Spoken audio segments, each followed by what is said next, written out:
A lot of this isn't going to make sense to you, and I'm sorry about that. I'm just going to start at the beginning, with the house.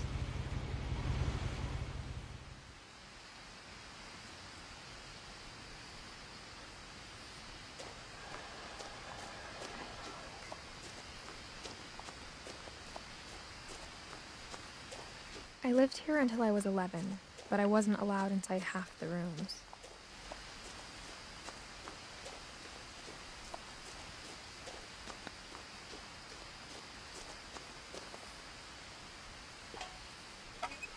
Inside the mailbox were bills from 7 years ago, marked urgent, open immediately.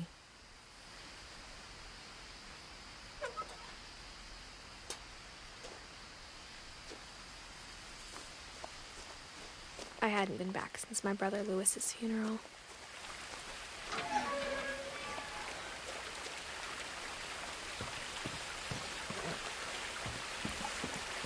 In her will, my mother left me a key, but didn't tell me what it unlocked. Maybe she thought I'd know. Or she thought that the mystery would be enough to bring me back.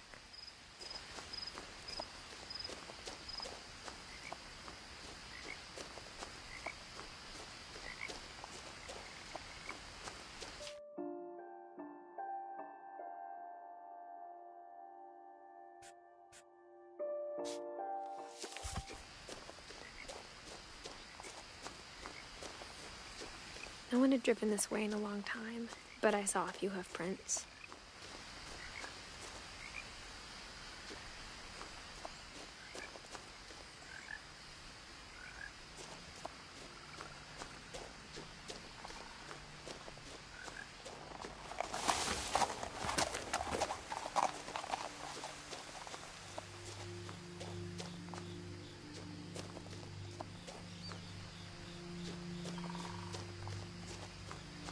The truth is, even after I inherited the house, I never thought I'd come back to it.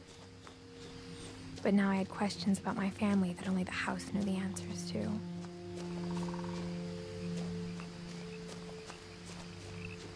The house was exactly like I remembered it, the way I'd been dreaming about it.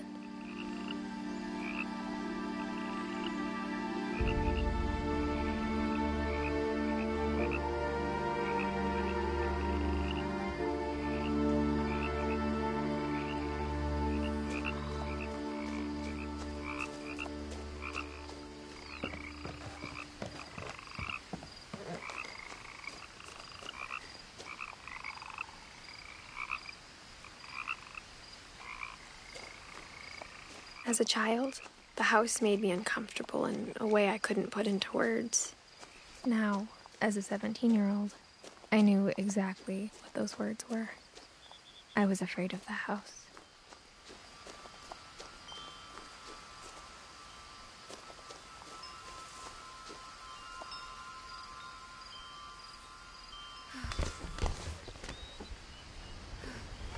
Crawling through the doggy door used to be a lot easier when I was 11.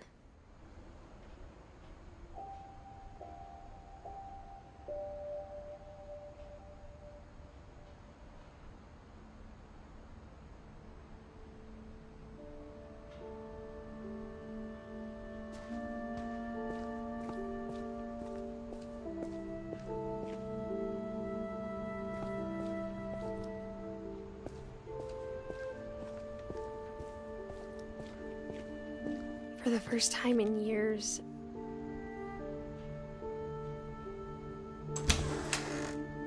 I felt like I was home.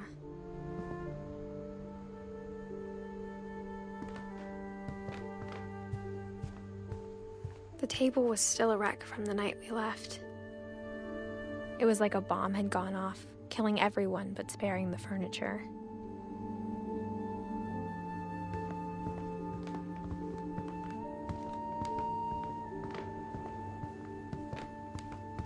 Nothing in the house looked abnormal.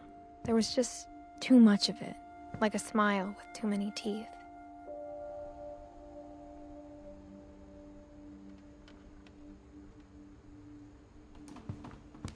Even the fireplace had a story.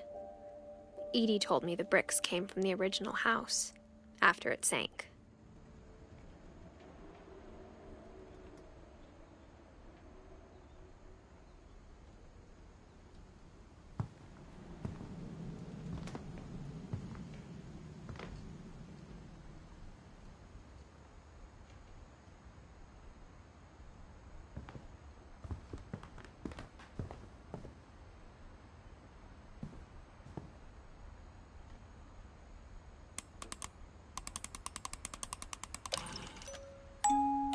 great-grandpa Sven built a music box for Barbara, along with the rest of the house.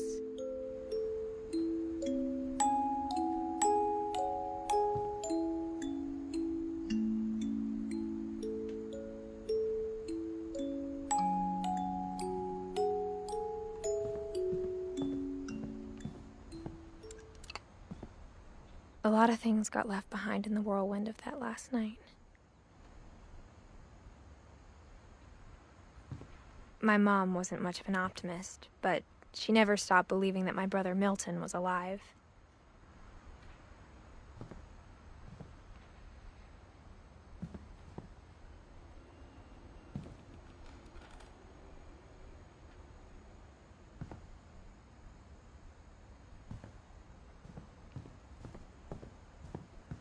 Mom always told me to stay out of the basement, so I wasn't too surprised when the key didn't fit.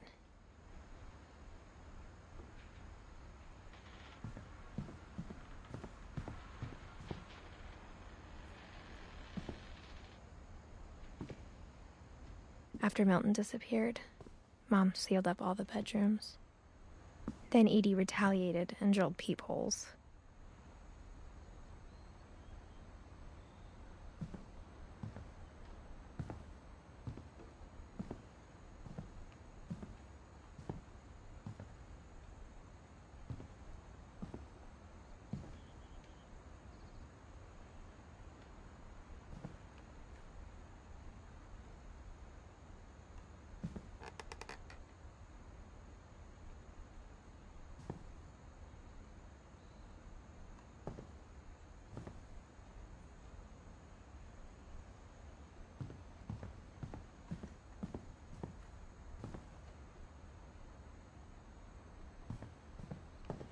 Whenever people ask me about my family, the first thing they always want to know about is Barbara.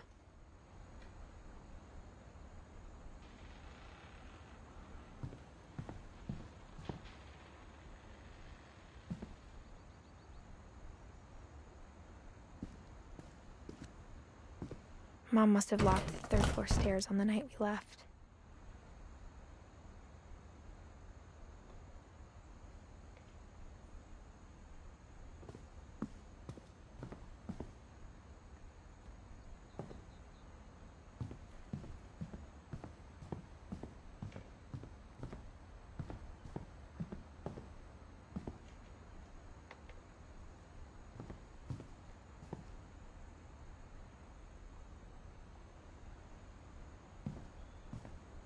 I spent a lot of time playing in Great Uncle Walter's room.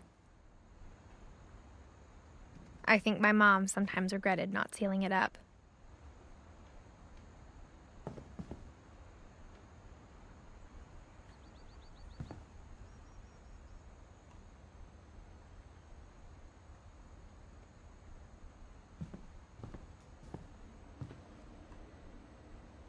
Lewis told me there were secret passages, but I never believed him.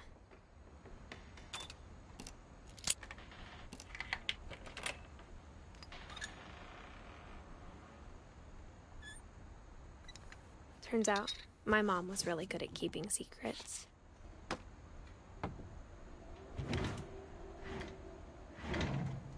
Now it was time to find out what my mom had been afraid of.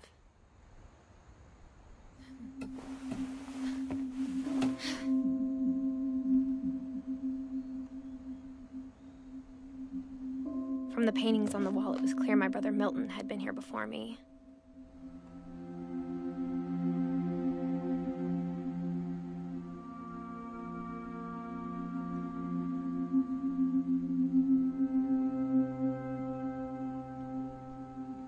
Reading this, maybe it sounds like I had a plan. But I had no idea what was behind that door.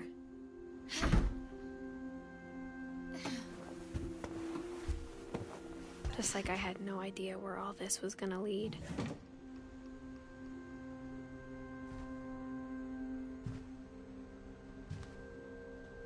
I grew up looking at Molly's room through the peephole.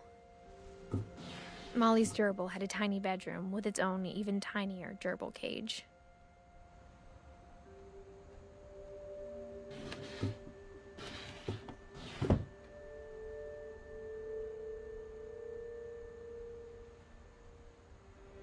Being inside for the first time, I felt like I'd stepped behind a painting.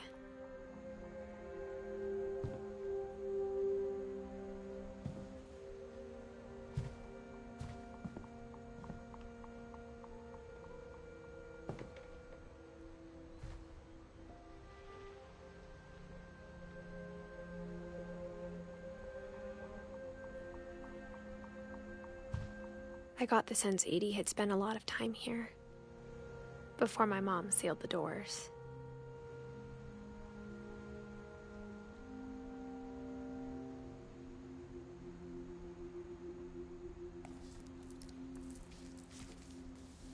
December 13th, 1947.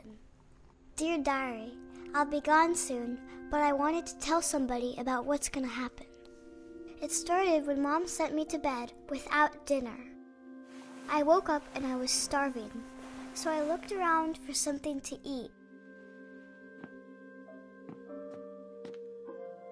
The gerbil food was dry, but I didn't mind it.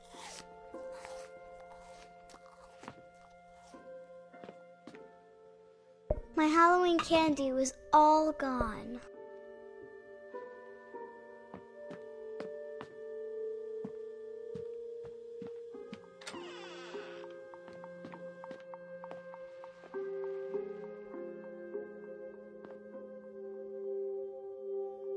I ate a lot of things that night.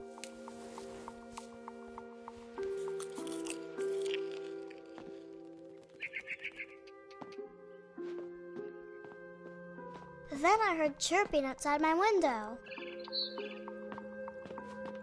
It was a barn swallow going back to her nest. I reached out for her.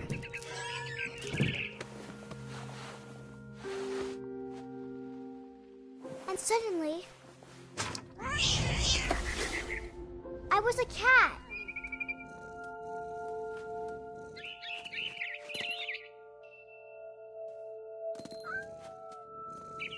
I tried to be quiet, but the bird was really scared.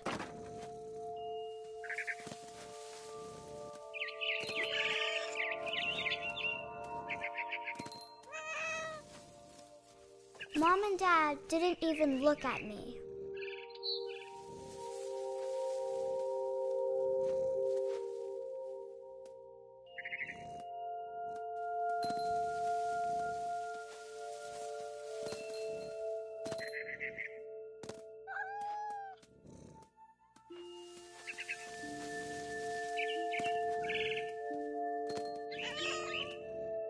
The babies were all gone.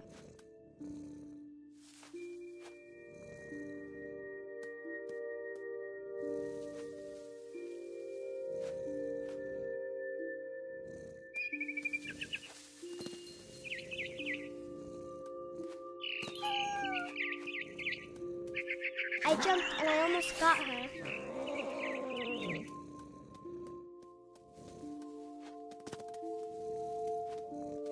I could tell she was getting really tired.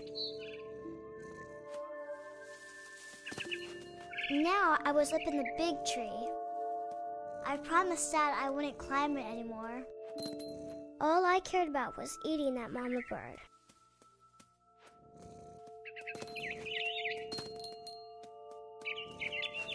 I gobbled her up. And suddenly, I was an owl. First, all I heard was the wind. Then I heard little teeth nibbling in the grass.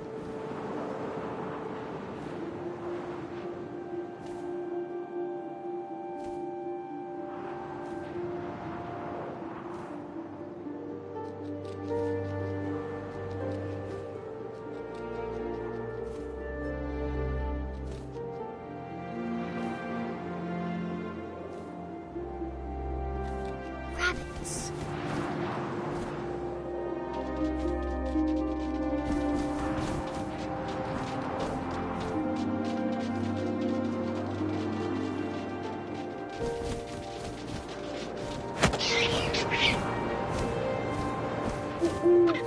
I imagined his face looking up and seeing mine through my talons. I swallowed him up, and I didn't chew one bit. Then I flew off to find something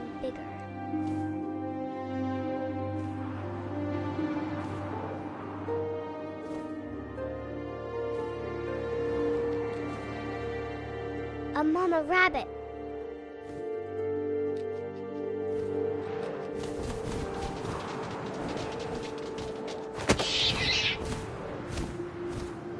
She was almost too big to carry. I started choking, but I couldn't stop eating. And suddenly, I was a shark.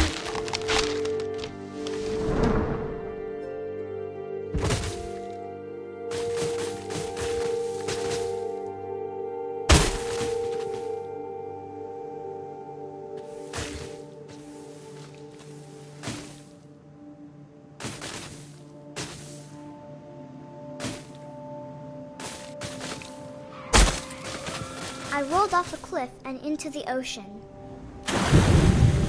Now, I was hungrier than ever.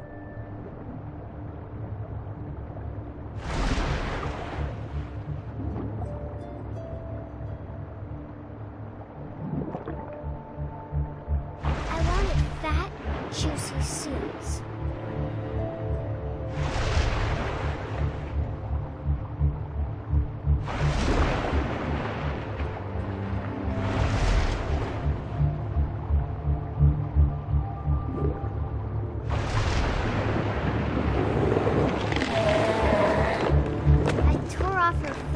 And it tasted really good.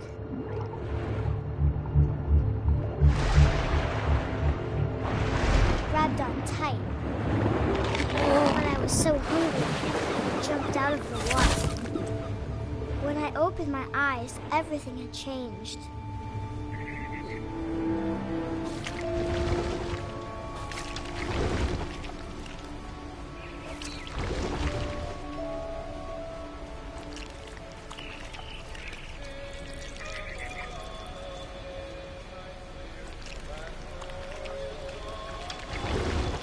Now I was a monster, and I smelled people everywhere.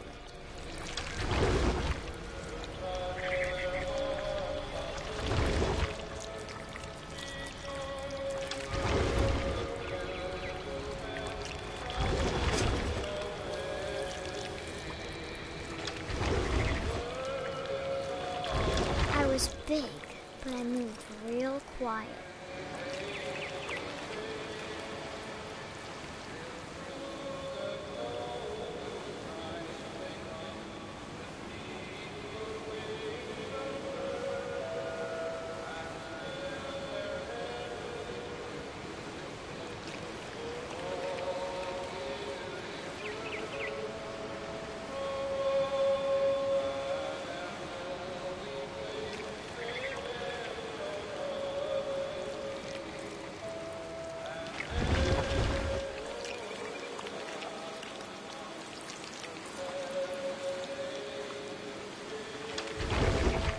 I wanted to stop, but also I didn't.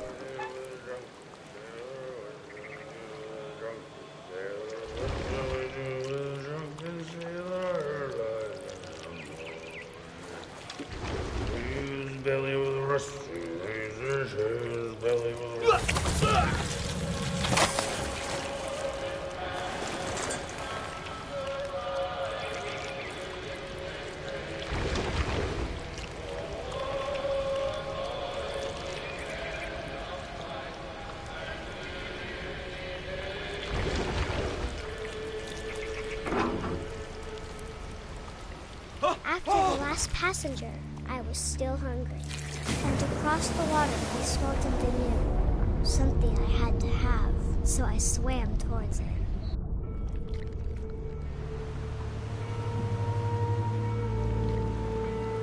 I slithered onto the sand, and the good smell went into an old pipe.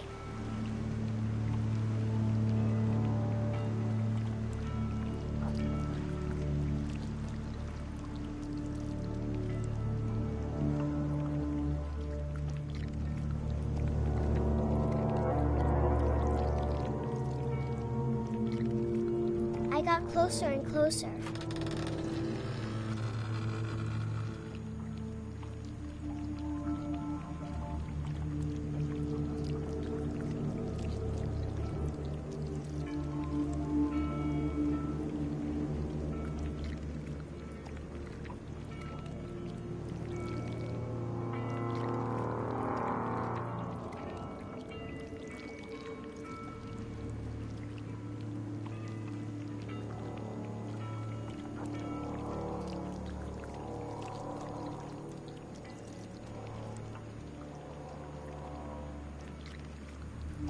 all my stomach started growling.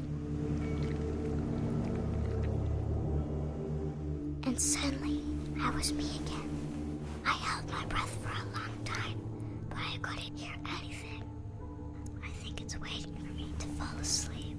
But it's not going to wait much longer. It needs to feed, and we both know I will be delicious.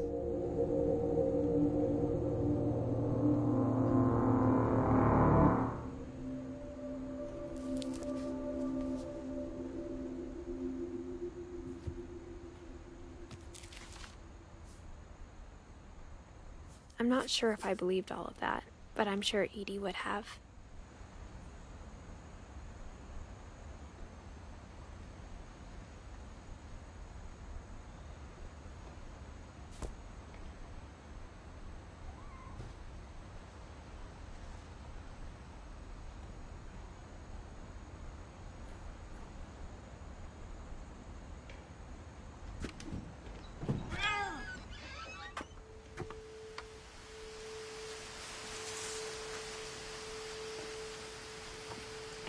This will be obvious later, but my mom never told me any of these stories.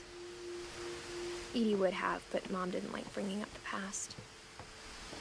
Though, when we adopted a stray kitten, she was the one who named it Molly.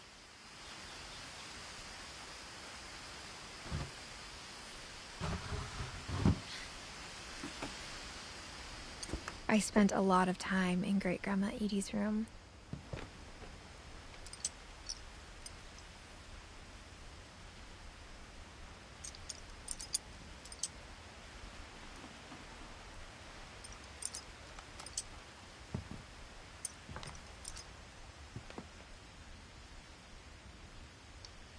Louis died a week before we left, but Edie had already started to memorialize him.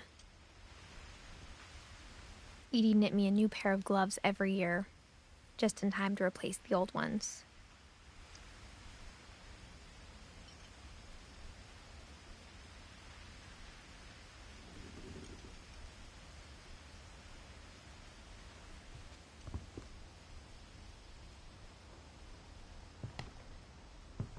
Her room was like a museum.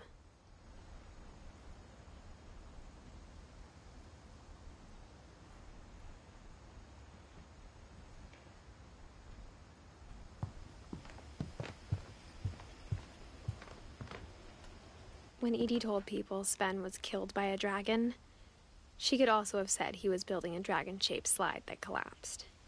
She could have, but she didn't.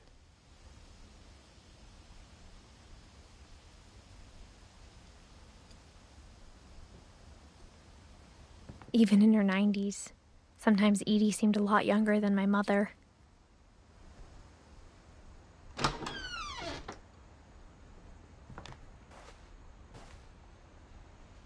The only trace Grandpa Sam's first wife, Kay, left on the house was the pink bathroom.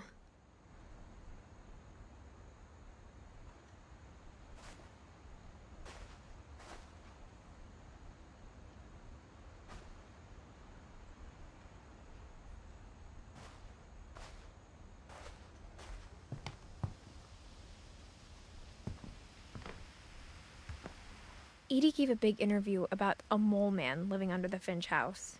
My mom was furious.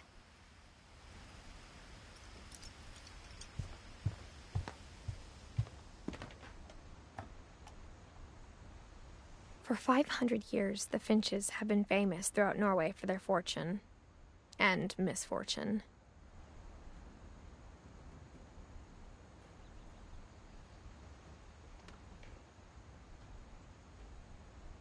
Odin Finch buries the latest victims of the family curse, his wife Ingeborg and their newborn son, Johan.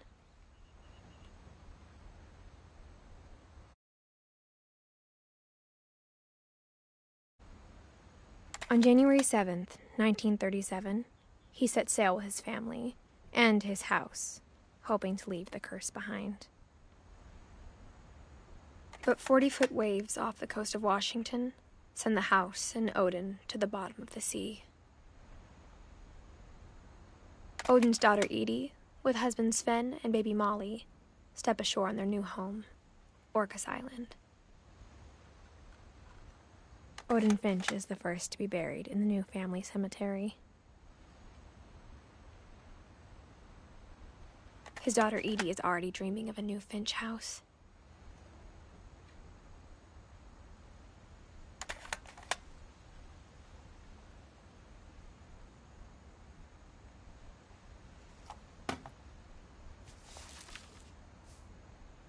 Whatever's wrong with this family, it goes back a long ways.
I hadn't thought of myself as Edith Jr. for a long, long time.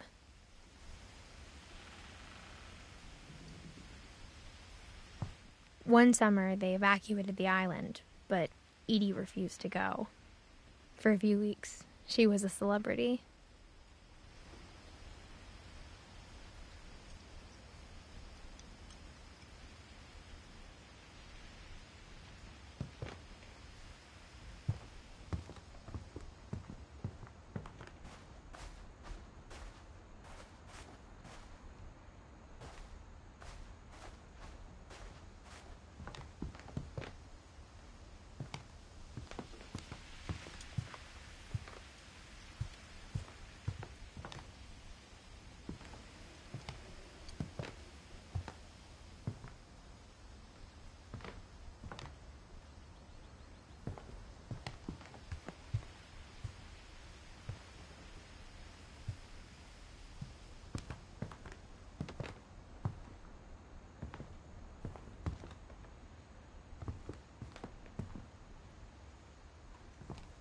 Looks like I'm stuck. I don't know where to go.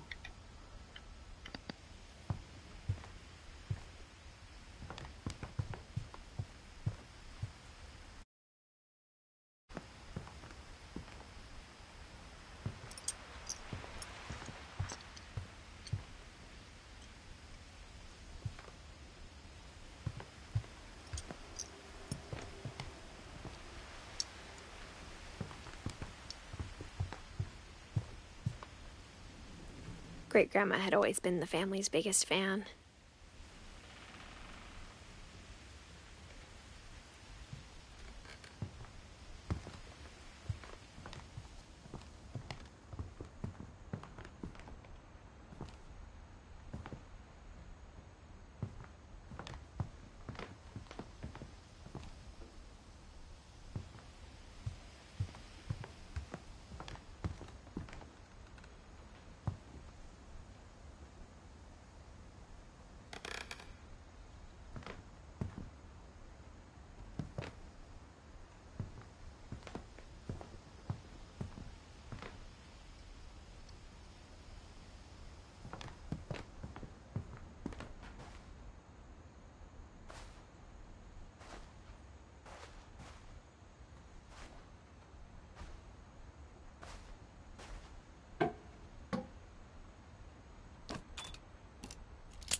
Found it.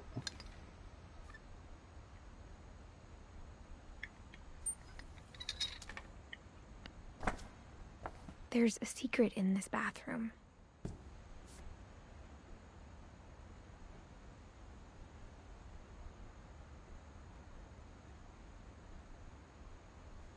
It's in the last place you would look. It isn't in the cupboard. It's hidden in this book.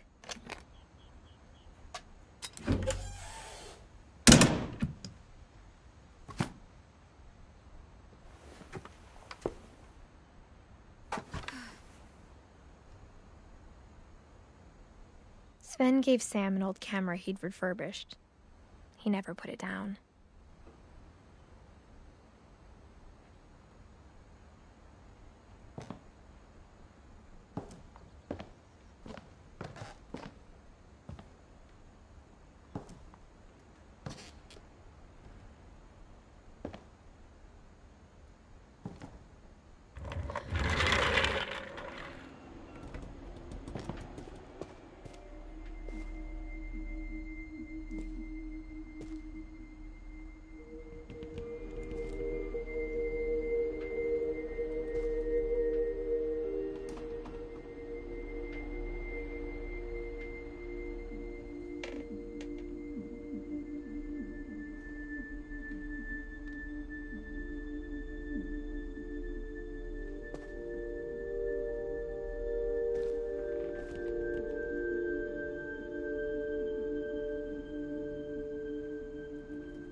I knew Grandpa Sam had a twin. And that he never talked about him.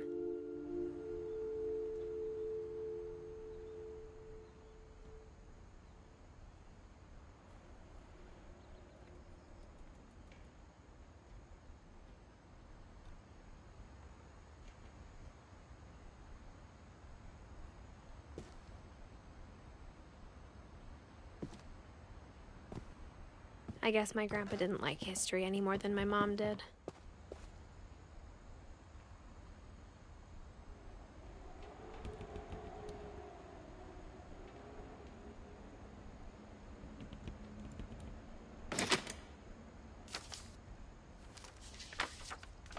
How I Want to Remember My Brother by Sam Finch. The thing I remember is that when he made up his mind, that was it.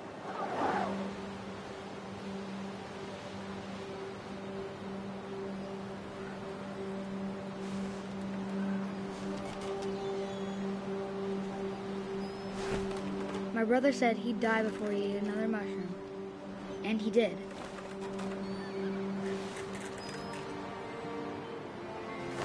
At Barbara's funeral, we swore we'd never be afraid again. And he wasn't. I think Calvin always wanted to fly.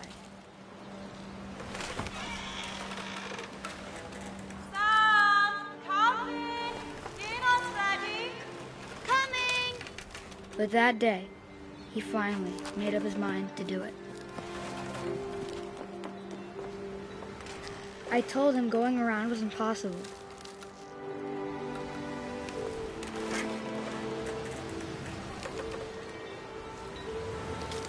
Maybe if I hadn't said that.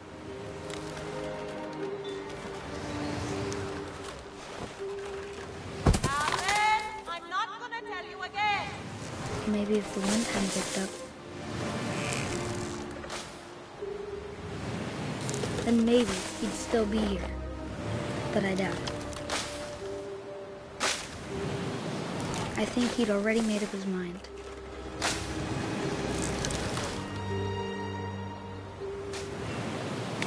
That's what I want to remember about my brother.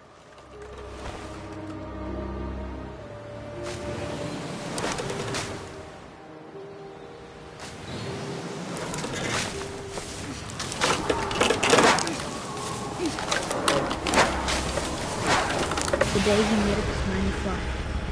And he did.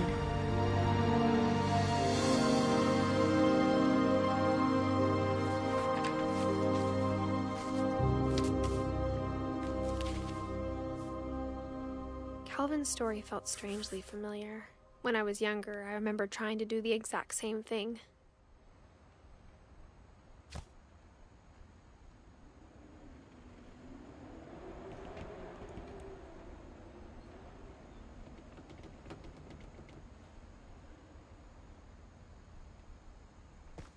After the funeral, Edie roped off Calvin's half of the room.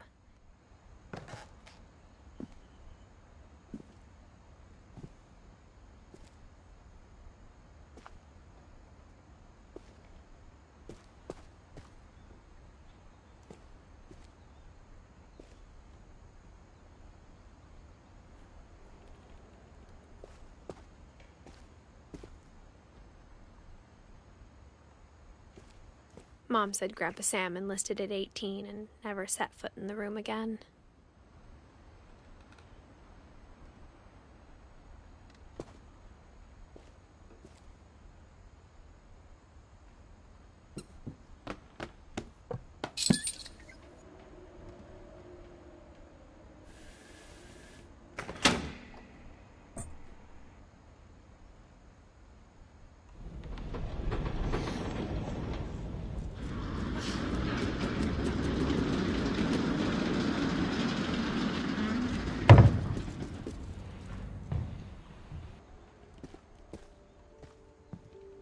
The passages were a pretty tight fit.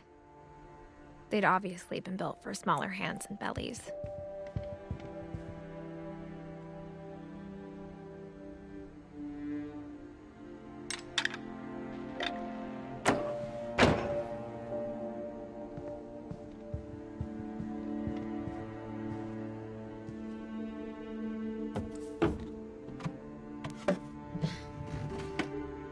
Growing up, I always thought of Barbara as a child star.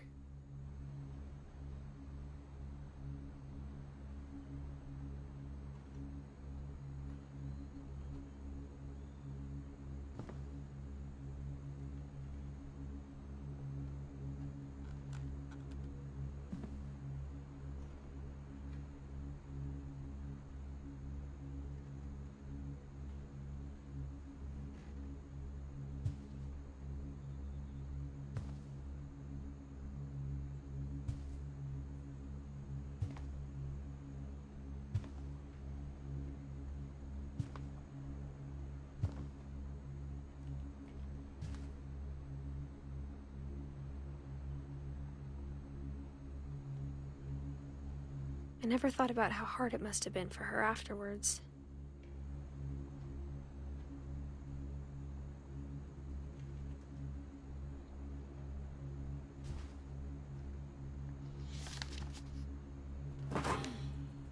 Of all the stories people wrote about Barbara's death, I'm surprised Edie saved this one.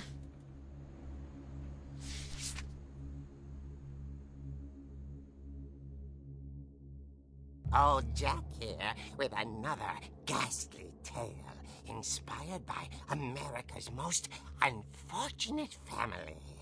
I'm calling it The Surprise Ending of Barbara Finch. As a child star, Barbara was famous for her scream. Now at 16, she was all washed up. A has-been.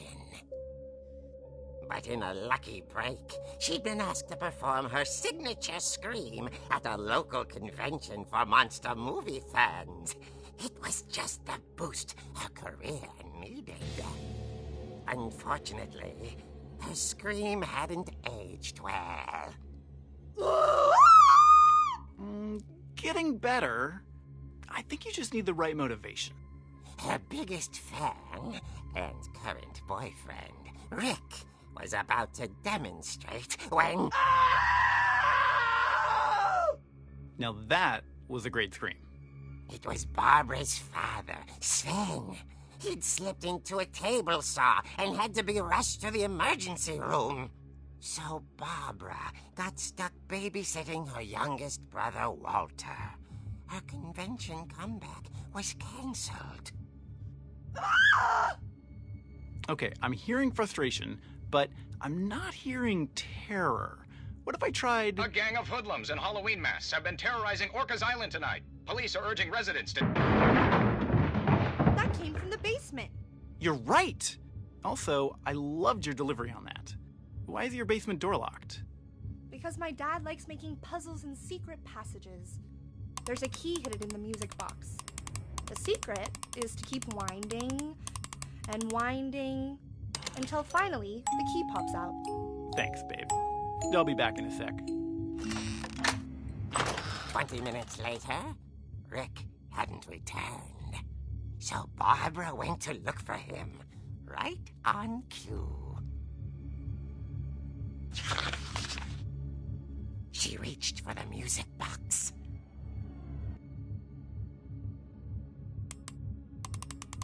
And as she wound the key, she listened for Rick, but the house was silent.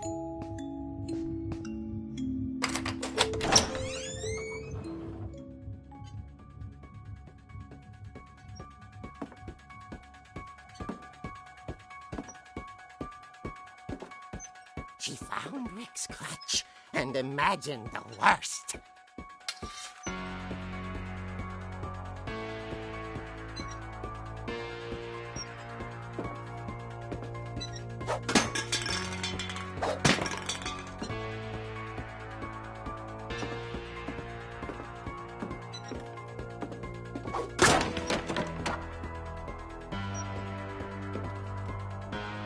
The gang's leader is the infamous Hookman killer, Dr. Carl Hamill, who impaled and then ate his family 10 years ago tonight.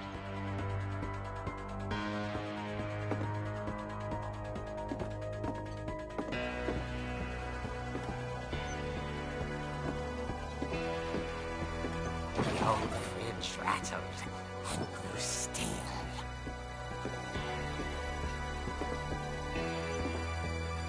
Oh dear! Oh! Rick?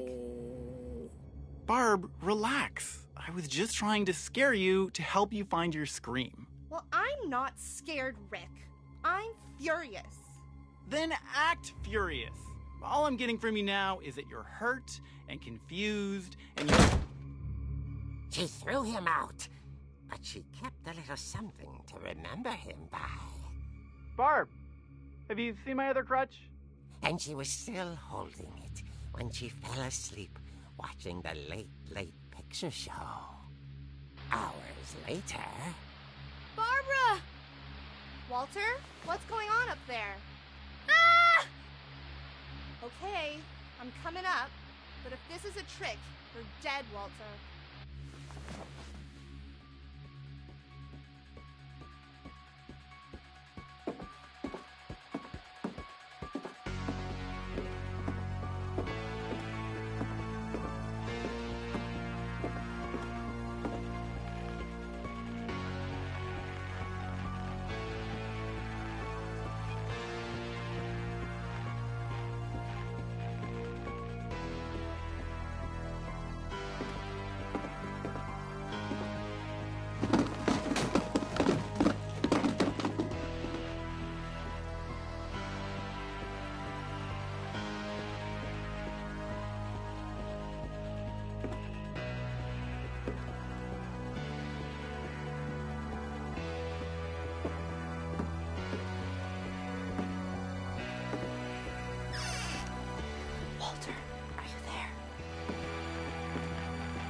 Walter had vanished, but his bedside radio was still on. Orcas Island police describe the man as 6 feet tall, with a steel hook for a hand. Residents are urged to lock all doors and windows and notify the police of any suspicious activity. Barbara turned, saw the hookman, and was speechless. He was quite smashing.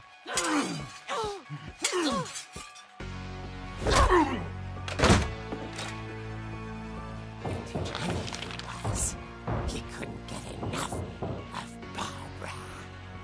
Okay, Barbara, there's gotta be another way out of here.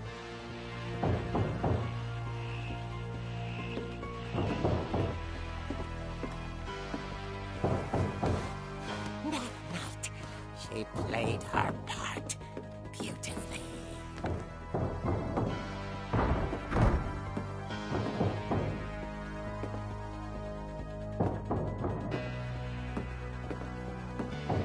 She thought about abandoning Walter, but just couldn't do it.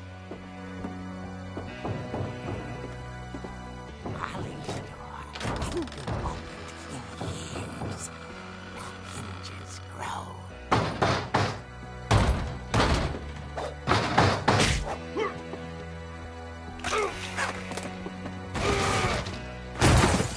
wasn't moving, but she sensed the story might not be over yet.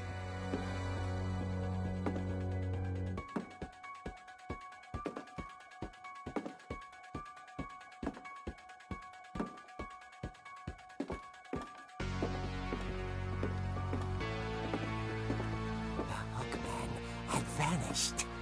She listened for his breathing, but all she heard was...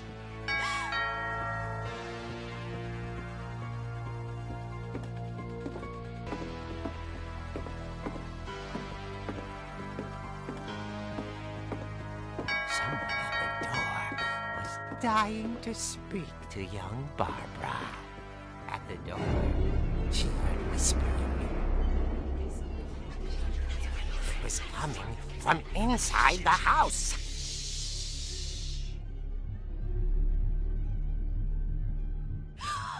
Oh dear.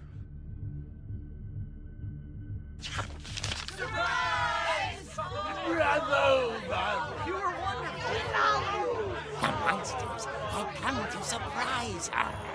For Barbara, it was a dream come true. Then she saw what kind of monsters they were, and she realized what was about to happen. She was going to be famous. And with her final breath, Barbara Finch gave the performance of her life.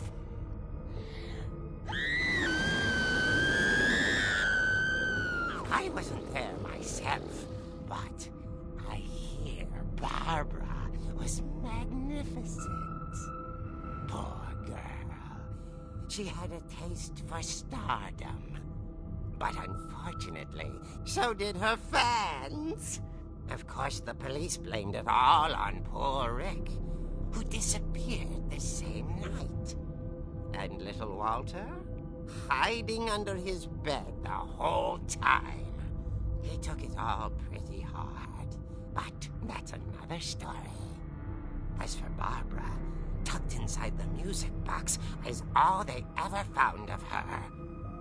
Her ear. Now that's what I call a real eerie tale.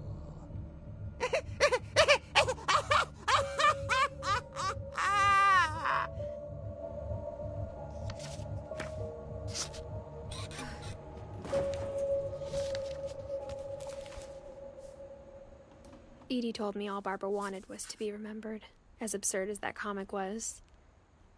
Maybe what Edie saw was a happy ending.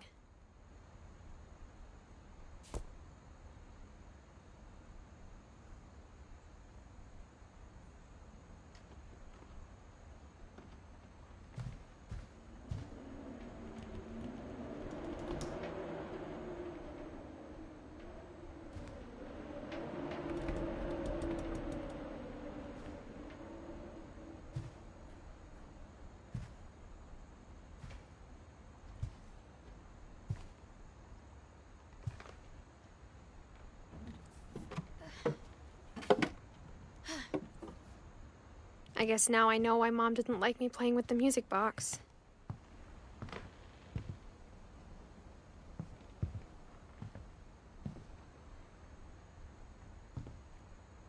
Edie's father, Odin, built the original house.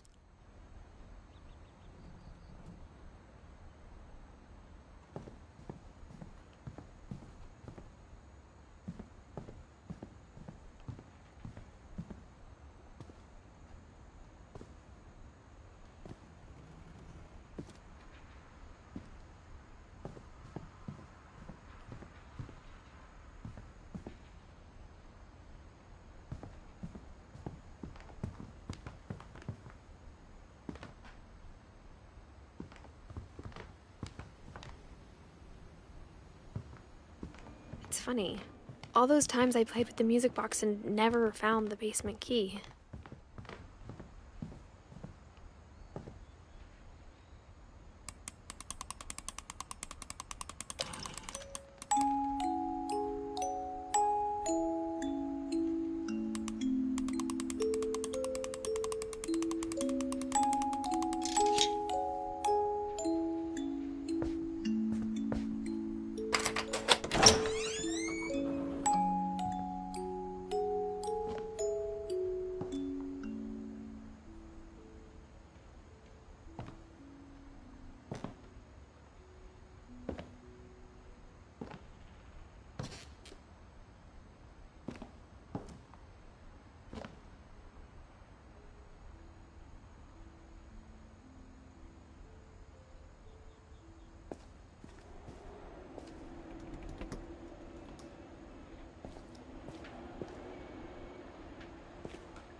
Mom said the basement was off limits, unless I wanted another tetanus shot.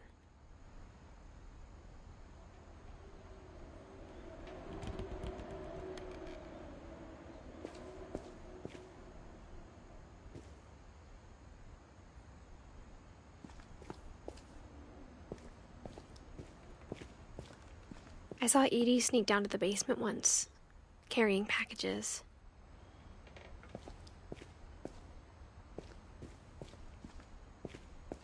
I thought maybe she was hiding presents.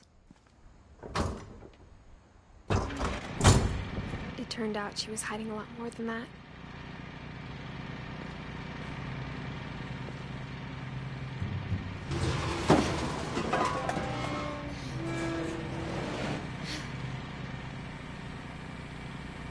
I remember asking Mom once about where Walter had gone. She said after Barbara died, he got as far away as he could.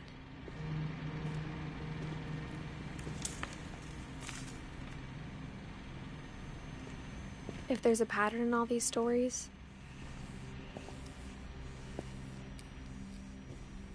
I think it's that none of us has gotten very far.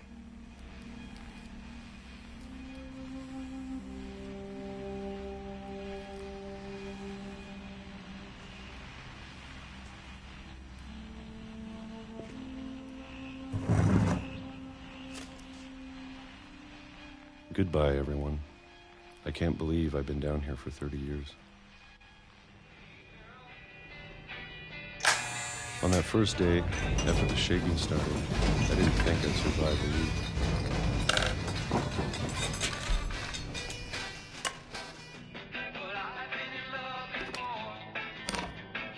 But after a few days, I settled into a routine.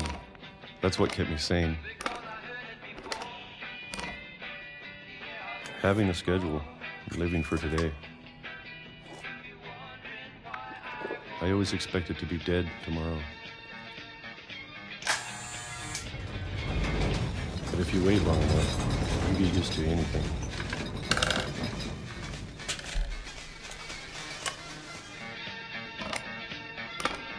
Even a monster on the other side of the door starts to feel normal. Almost friendly.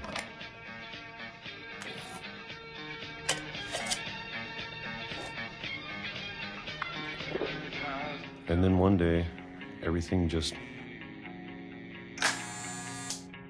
stopped. Whatever that thing was, it was gone.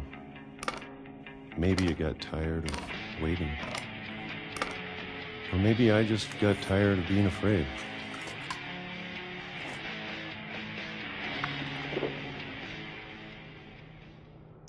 It's been a week now, the longest in 30 years. I'm done waiting. I have to leave while I still can.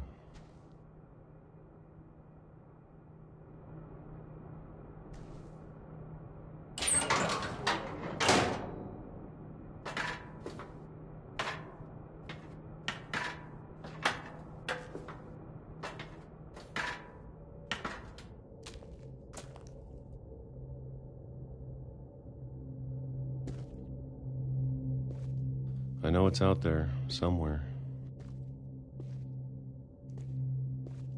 Whatever killed Barbara and Molly and Calvin.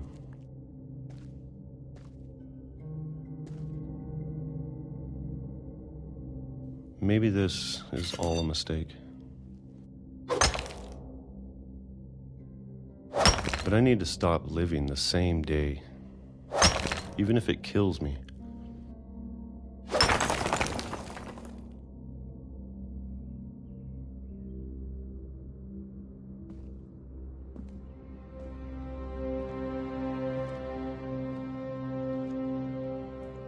Whatever's out there, I want you to know I'm ready for it.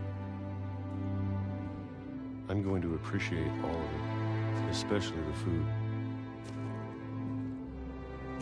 I don't mind if I only have a minute, or a month, or a single week. I'd be happy with one new day. I can already imagine the sun on my face.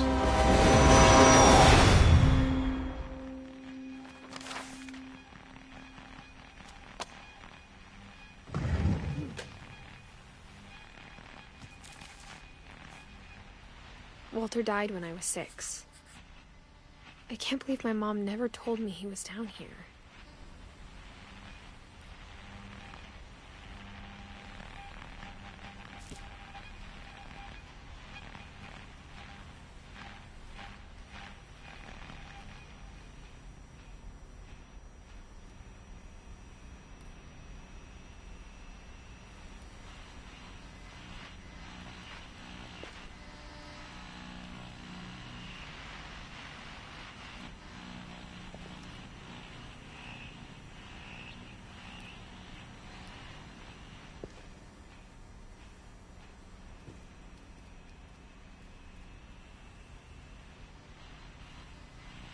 I'm sure my mom was trying to protect me.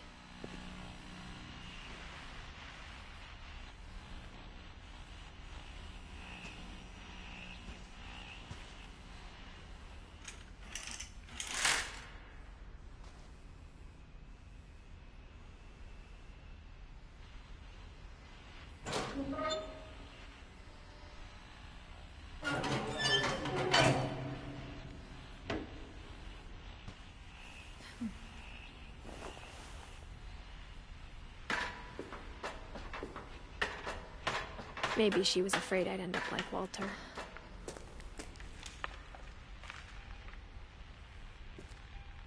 But if she never told me about an uncle under the house, I can only imagine what else she was hiding. I don't want to make the same mistakes she made.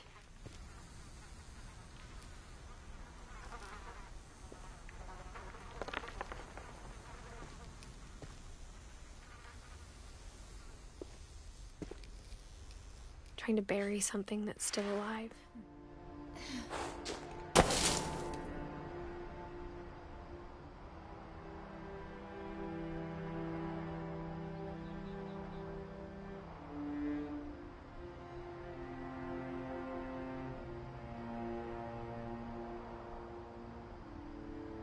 Now that there's only one of us left, or maybe 2,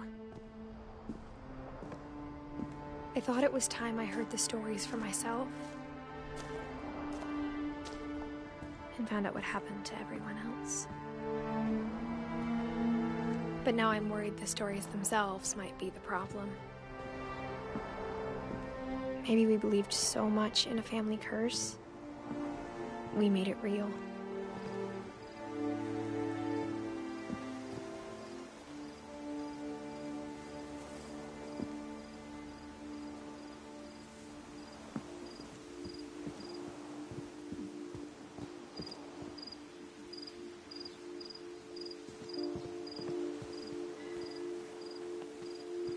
I don't know if I should even be writing this.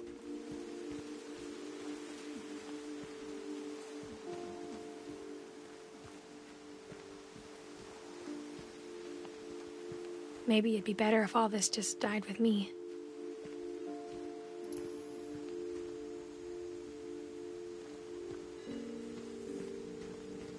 But I thought you should know about your family.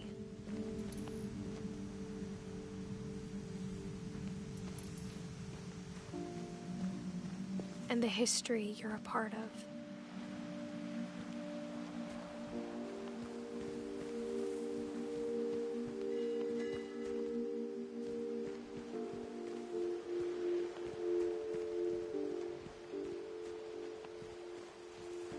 Though to be honest, I feel as lost as you probably do right now.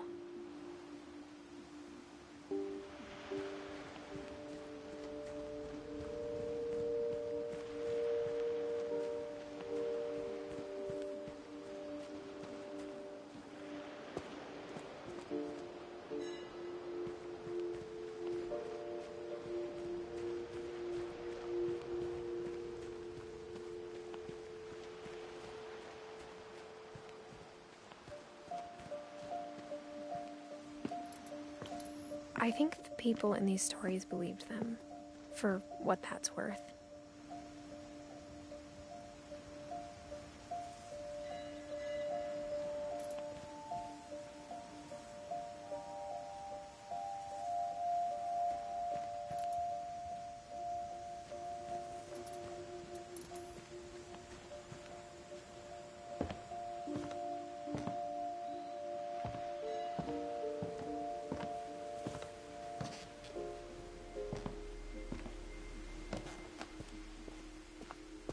And when you look at the house, that history of imagination and stubbornness and madness, any of it seems possible.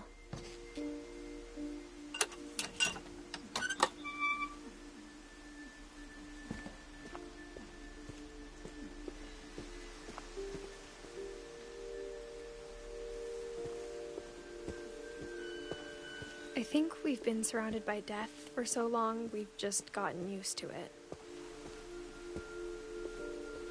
What kind of family finishes building a cemetery before starting the house?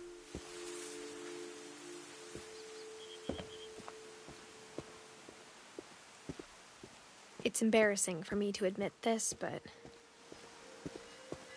the pet cemetery made me more uncomfortable than the human one. 3 of the gerbils were mine, and 2 had been my fault.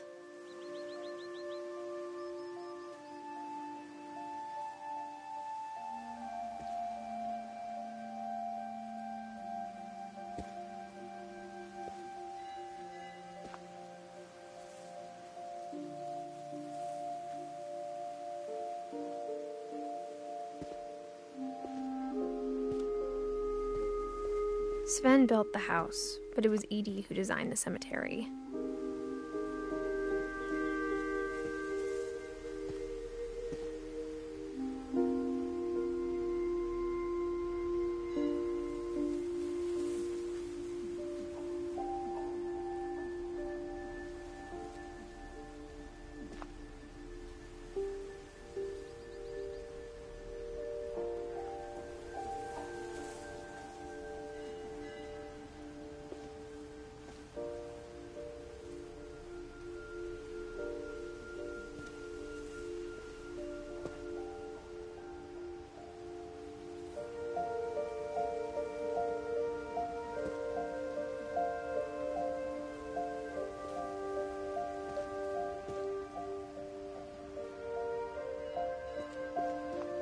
I'm sure Odin's monument had been Edie's idea.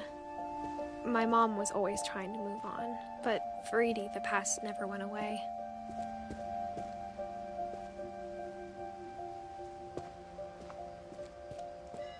She could see it poking out of the water at low tide.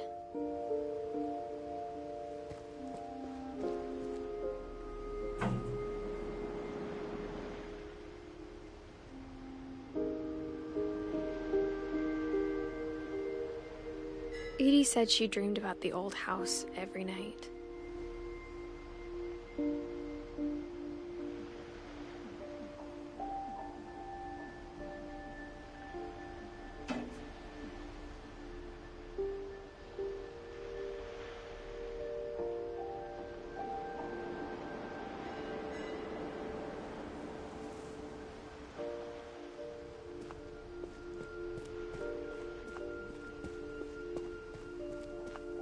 Edie's side was always easier for me to understand.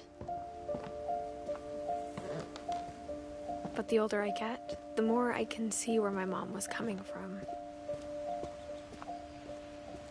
Her dad had been pretty strict, but it wasn't enough to save her brothers. She was just trying to do better.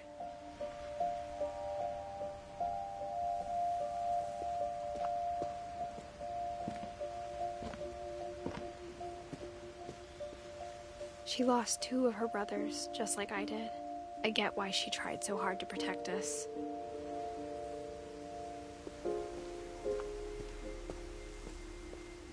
There's so many things I wish I could ask my mom now. Part of me thinks this is what she wanted all along. For me to come back someday and find everything out for myself.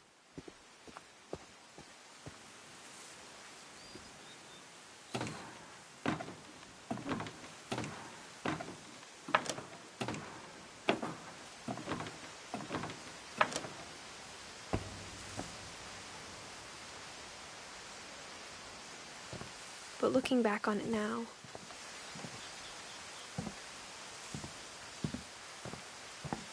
if she told me there was going to be so much climbing,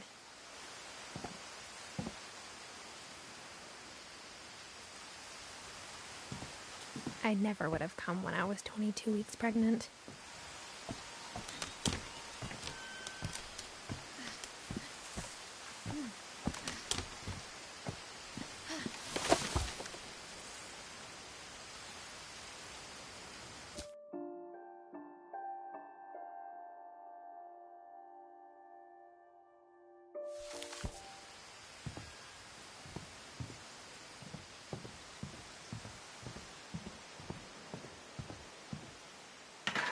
I never met Grandpa Sam, but I think he and my mom had a lot in common.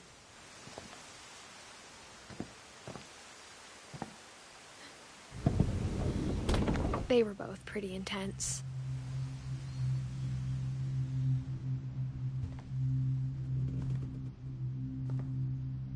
Sam spent his life shooting photos, but Mom said he got nervous being in front of the camera. I guess we're all afraid of something.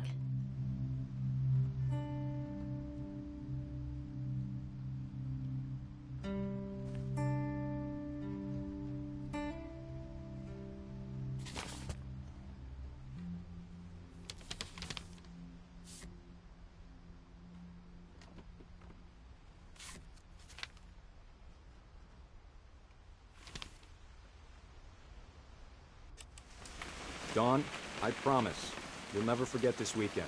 Yes, sir. These memories are gonna last a lifetime. Am I gonna have to shoot anything? It's a hunting trip, Dawn. Shooting is strongly encouraged. Not quite.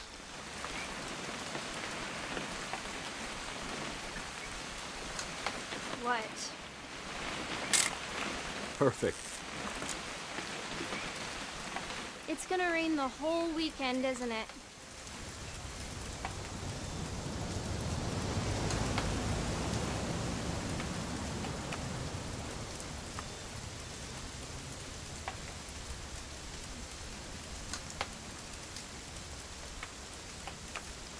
Please just take the damn picture. Hey, language. I will never forget this weekend, Dad. That's the spirit. Okay, got it. I'm gonna take some pictures, okay? Just be careful. The camera's older than you are.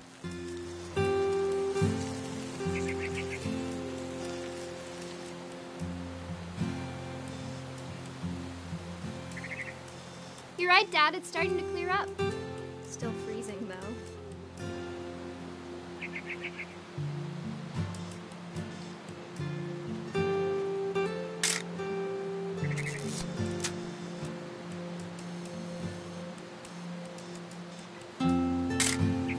Aw.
I don't know how to take a picture.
Definitely should not have drunk all that coffee. Hold still. Hey! That's a Finally, I keeper. found out what to do. I'm just saying, I'm not always gonna be here, Don. You'll need to remember this stuff, if you want to survive. I'll be fine, Dad. You know who else thought he was gonna be fine? Some guy who died. Dad! Good eyes, Don.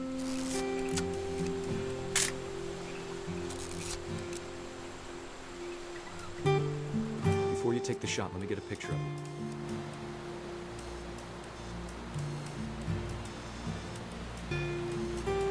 Dad, I... Just breathe. Let me get behind you.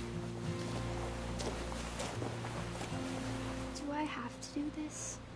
Don, you don't have to do anything. But if you want to survive, you'll need to be strong. Great shot, Don!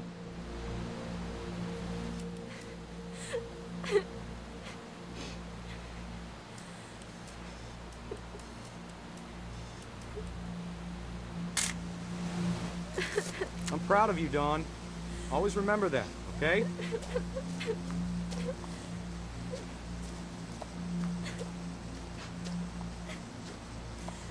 Dad, it's twitching. I think That's it's totally so... normal, Don. Just focus on the camera. Try not to think about... Dad!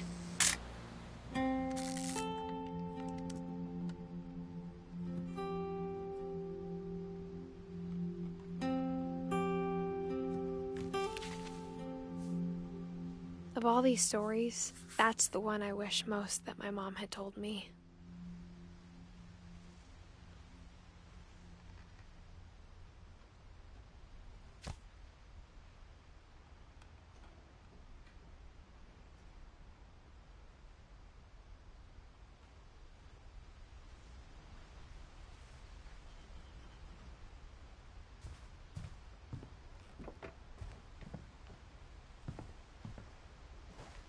Instead of hiding from death, Sam seemed to go out of his way to meet it.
After Sam died, my mom and Edie got really close. They'd both lost a lot.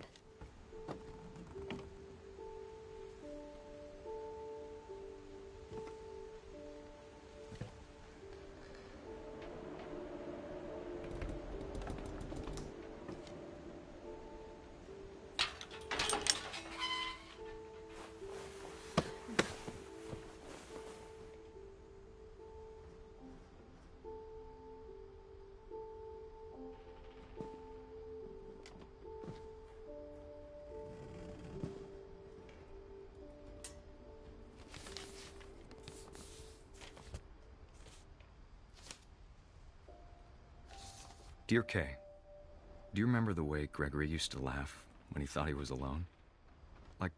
Something funny was happening, but only he could see it.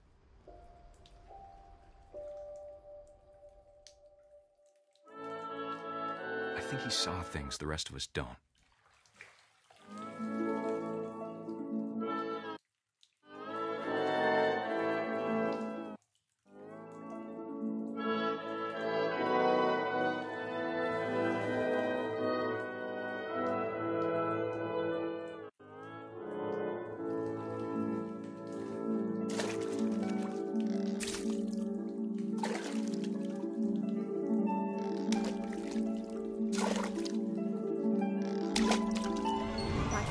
Gregory, it's time to... Hold on, sweetie. Hello? Sam, I told you I don't want to talk right now. I wonder what he saw.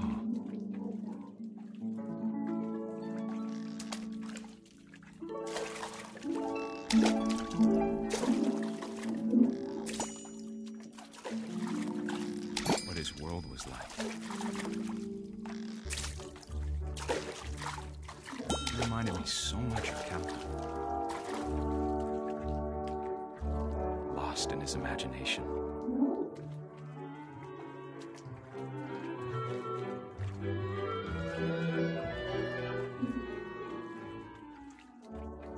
Whatever it was he saw, it sure made him happy.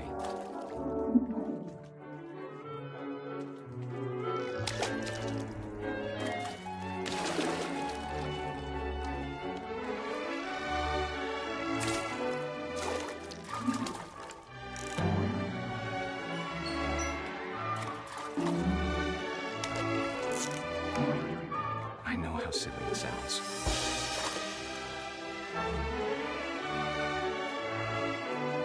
But I worried about a baby being too happy. But I could feel him slipping away. Sorry about that, Gregory. I know you did everything you could. Maybe if I hadn't called that night. Damn it. Hold on, I don't want Gregory to hear this.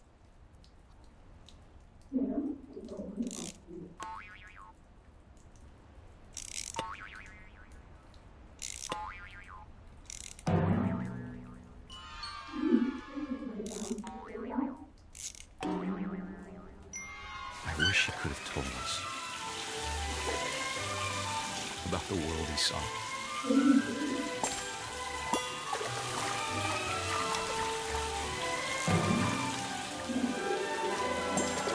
There's so much I don't understand about Gregory, about everything.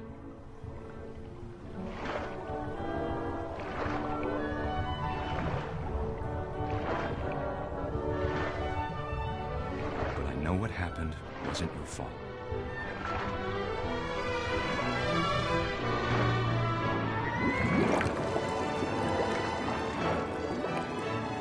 I'm sure he's happy. And he'd want you to be happy too. Good luck, Kay. Love, Sam.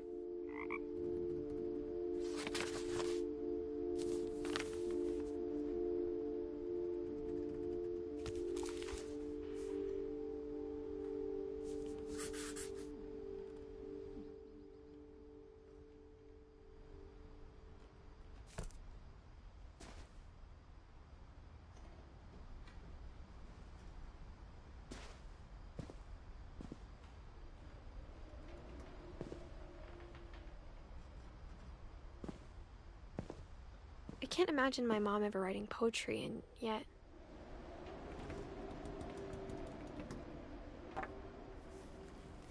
A poem for Gus, who always said the wedding was a bad idea. Our father never hit us kids, at least not very hard, before the day my brother said with teenage disregard that he'd be dead before he'd see a wedding in our yard.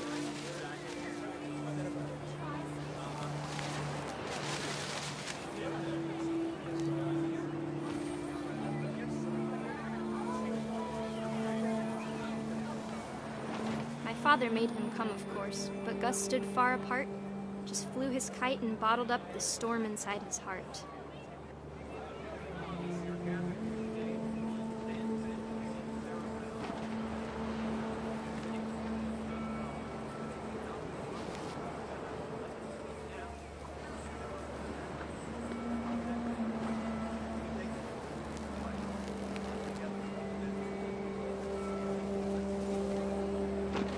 I tried to talk him out of it, but though he'd never met her, "We don't need a stepmom," were the words that I now pronounce you husband and wife. You may kiss the bride.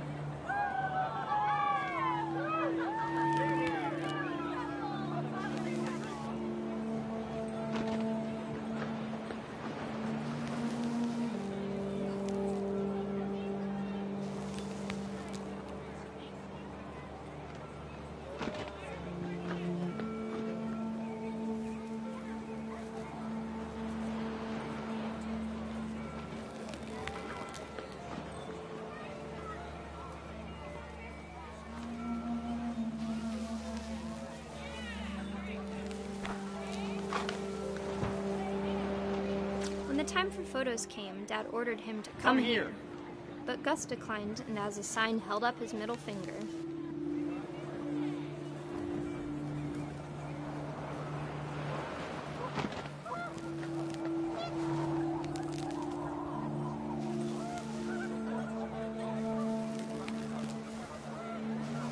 The wind picked up, and panicked geese appeared and quickly went.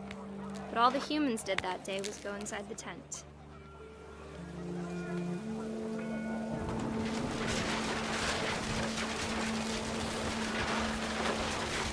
The rain came down in buckets then, but no one seemed afraid that nature might destroy the tent our dad had crudely made. The thunder sounded much too close and full of angry power, but all my father said to this was, "Make the music louder."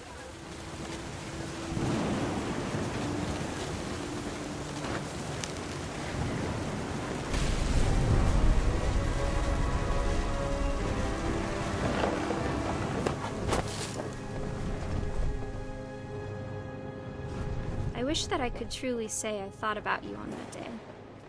Out there on the beach alone, just you, the wind, the sea, and foam. But I didn't, until we found you.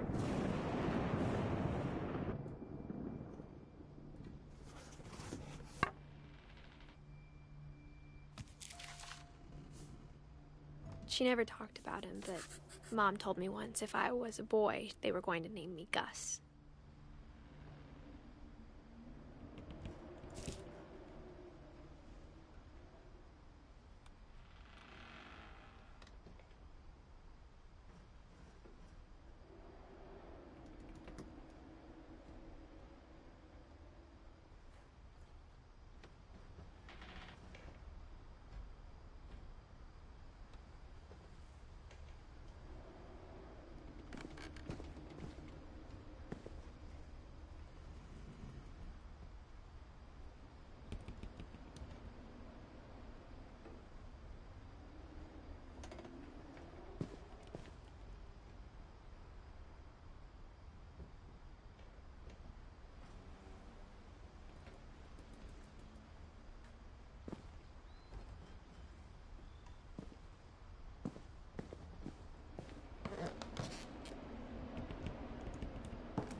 My mom moved up to the loft after her brothers died.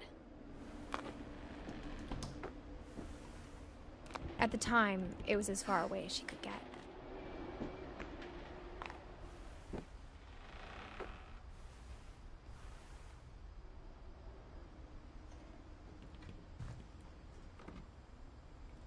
Religion was another thing my mom never talked about, but I think it helped her a lot after her dad died.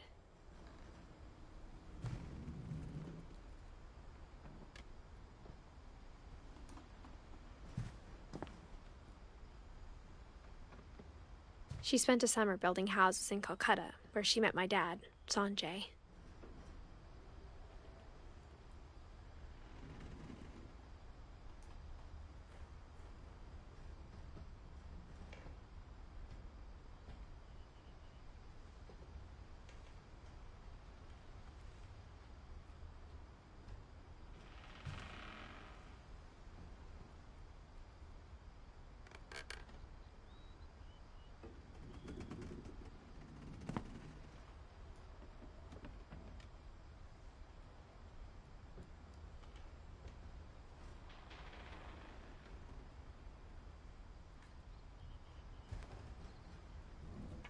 My mom moved to India a week after graduation and got a job teaching English.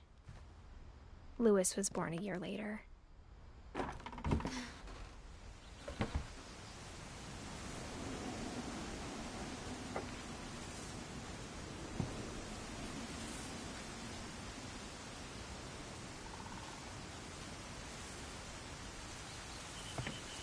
When my dad died, I don't think Mom knew where else to go. I'm sure Edie was happy to have her back.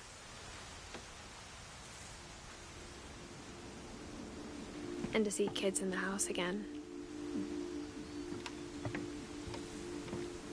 The house had to get a little bigger, but Edie was used to that.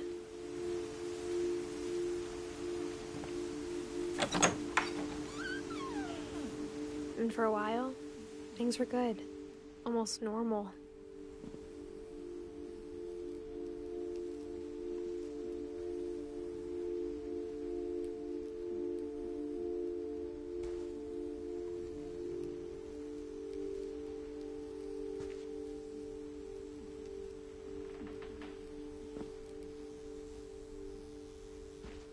But it didn't last.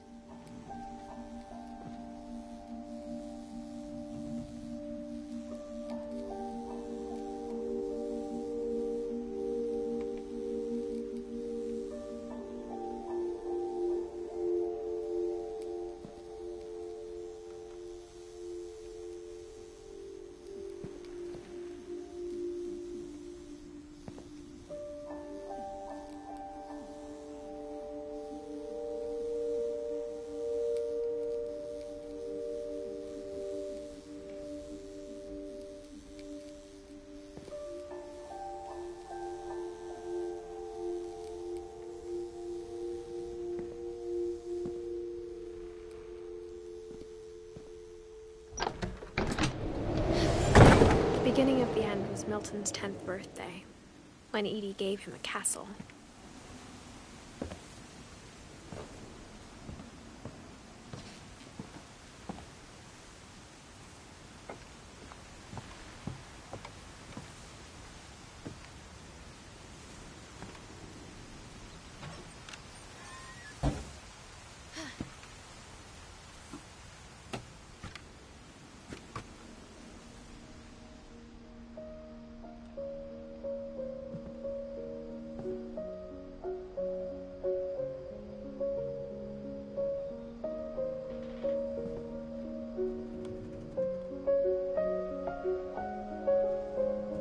I think Edie was happy to finally have another painter in the family.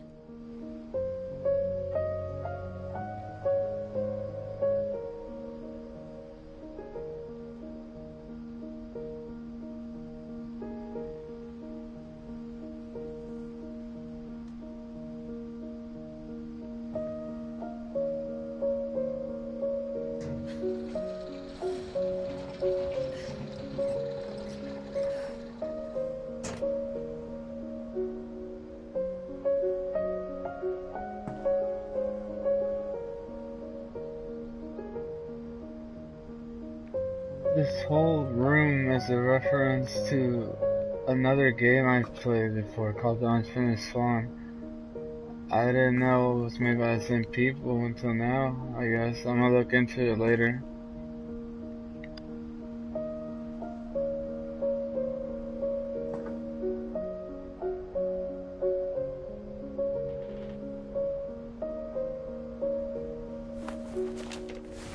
Milton Finch in The Magic Paintbrush.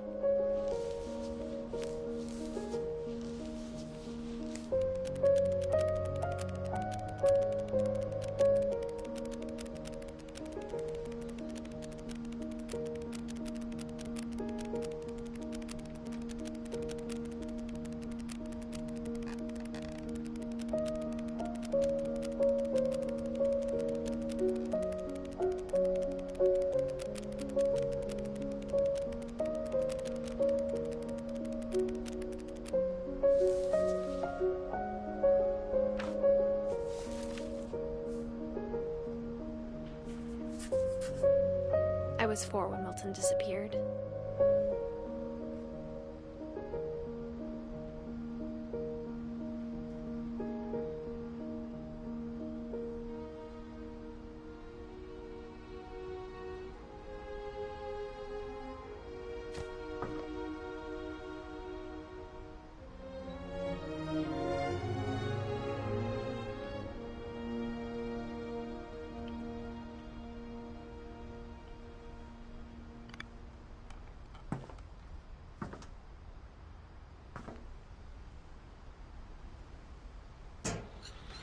Mom spent months searching for my brother.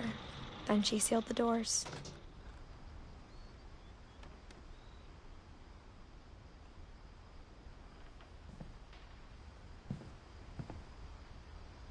Whatever Milton had found in the house, Mom didn't want it getting out.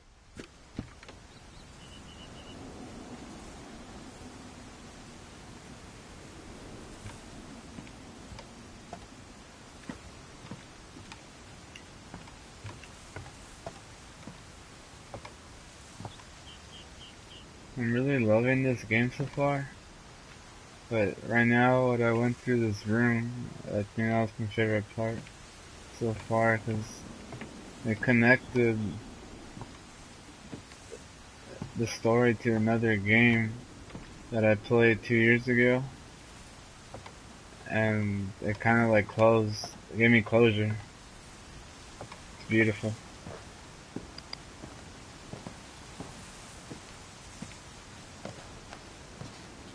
Mom definitely blamed Edie, but I think Louis blamed himself.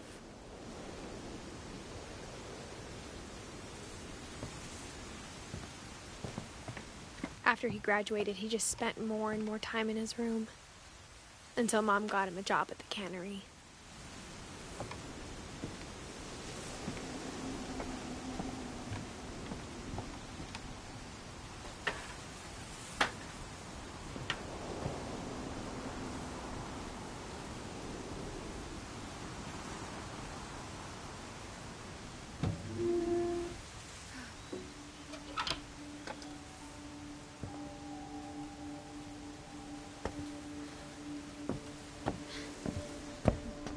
Louis's room smelled very, very familiar.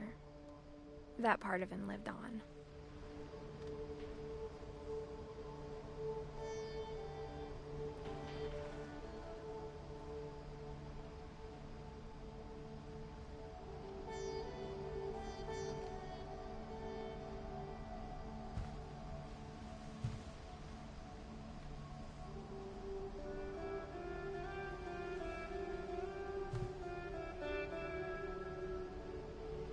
Louis and I spent a lot of time playing games together, but he was surprisingly bad at them. He died a lot.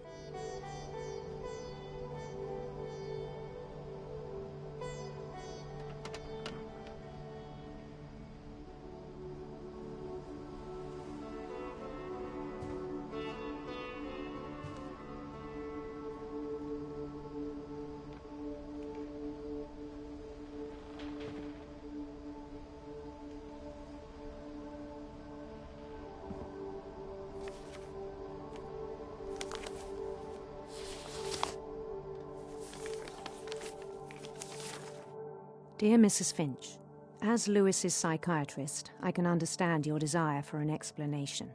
As I see it, the trouble began in January, shortly after we convinced your son to seek treatment for substance abuse. Newly sober, I believe Louis first noticed the monotony of his daily life.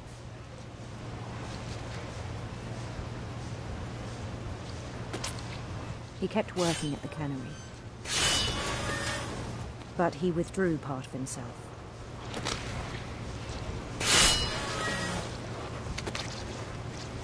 In our sessions, I saw the same behavior. His mind began to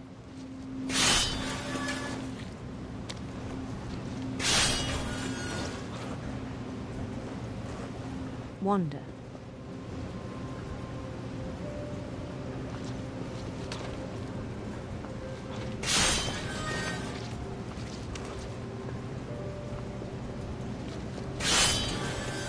I asked him to describe it.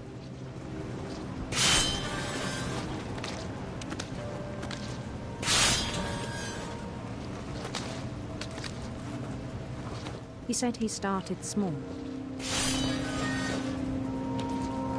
imagining a labyrinth.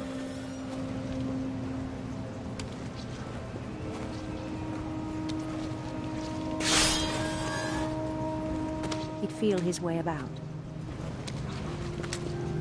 Then something moved. Bats. And toads.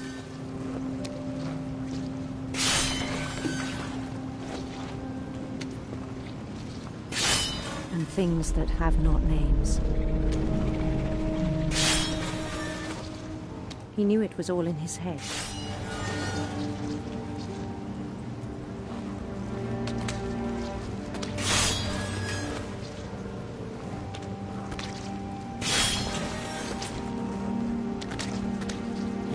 But he took it very seriously. I had hoped he'd find himself.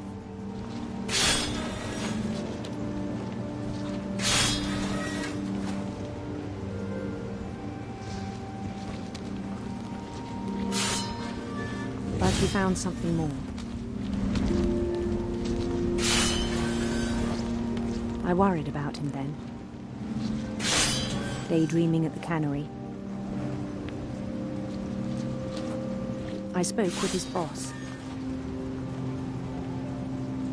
But he said Lewis had become a model employee. Methodical, tireless, focused. Like a whole new Lewis. So I let him go on.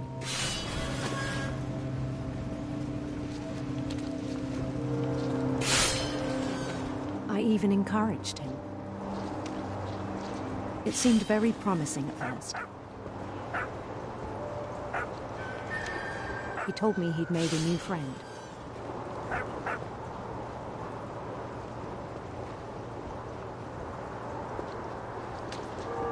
On the edge of a city he named Lewis Topia.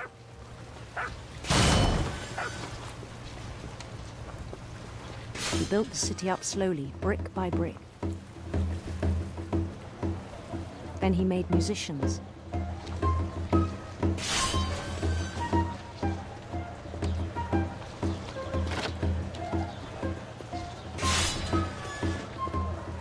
And songs for them to play. He talked about starting a band. And he was always humming something. Every day his imagination grew stronger.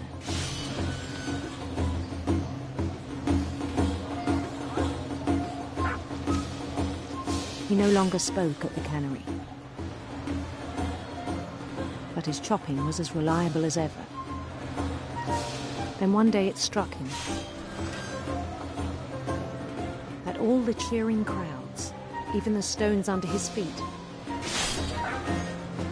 were all in his imagination. So he could do whatever he wished.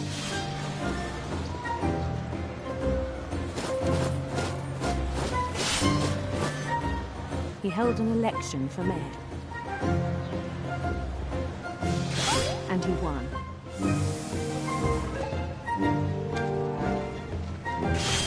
They begged him to stay, but his mind was already wandering. It became a game for him.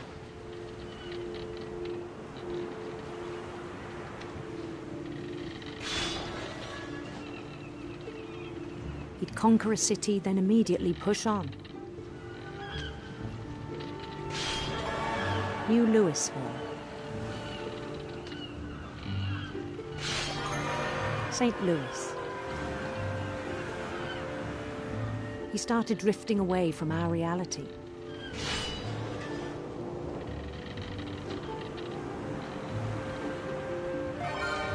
Minneapolis, until one day he forgot to go home from the cannery. Even as his mother pleaded with him, part of Lewis kept sailing on.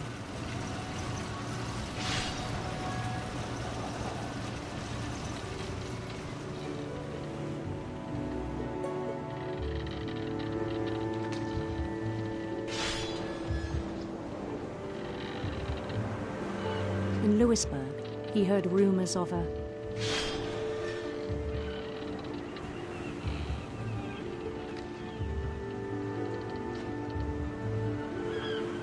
handsome queen.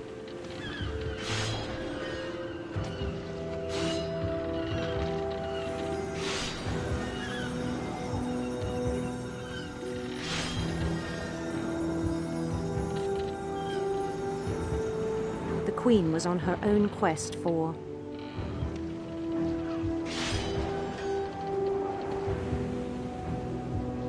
Sinister serpents.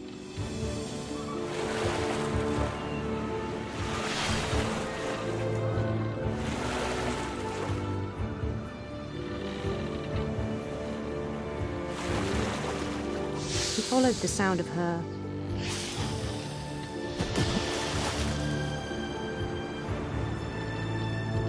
silver harp.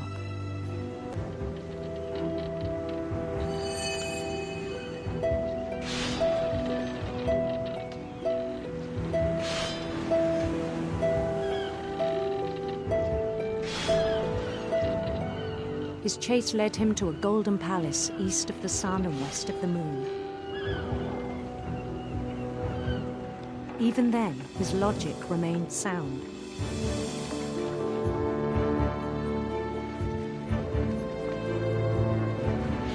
He knew the world was all in his imagination.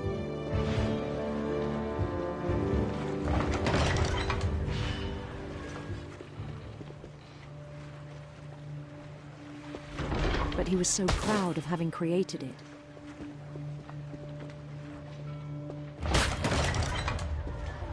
In his own eyes, he'd become something greater than a king.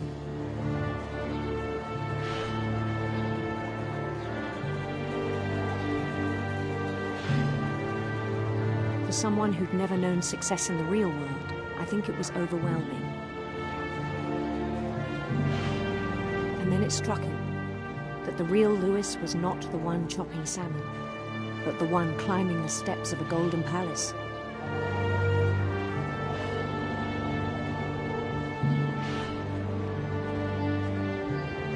My imagination is as real as my body, he told me. It was hard to argue with him.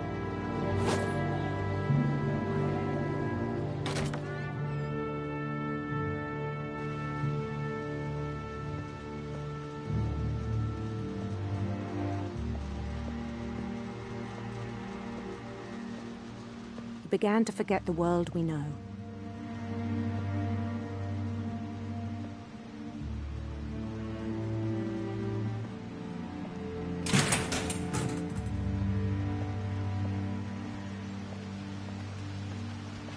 I think it pained him to remember Lewis, the cannery worker.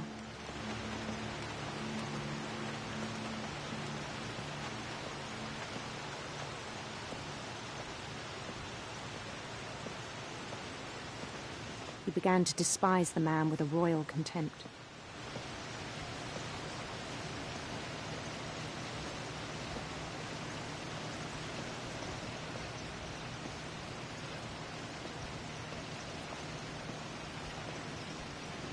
I still thought I could save him.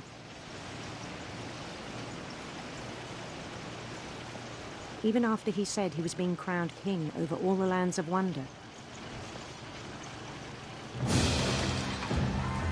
The palace would be packed with his companions.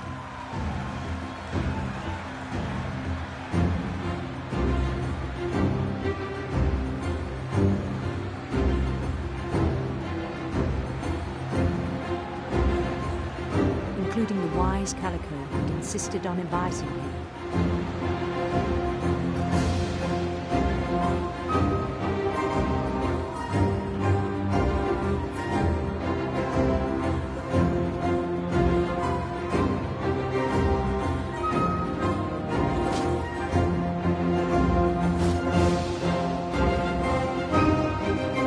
His queen waited, holding his crown.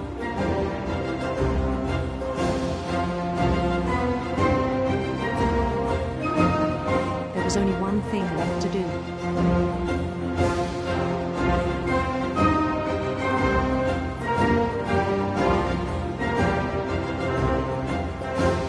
Bend down his head.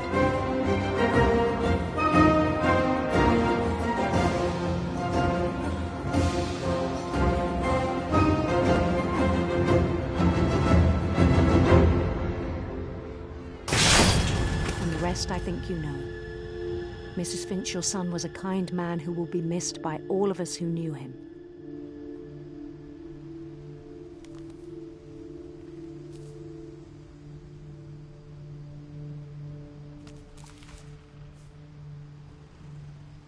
My brother was really cool. I wish you could have met him.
On the way back from Lewis's funeral, my mom told me to start packing. She waited until the day before we left to tell Edie.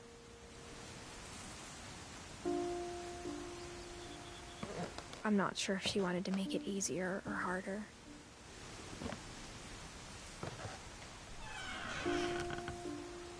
I wish we'd stayed.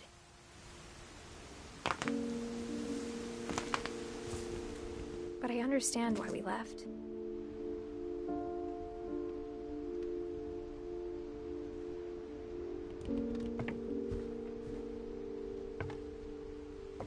My mom ended up leaving everything behind. What happened that night had been coming for a long time. Maybe it should have come sooner.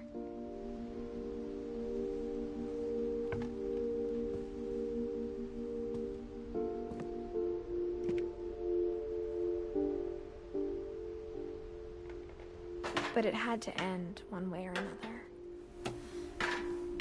All that's left now is to tell you about that last night.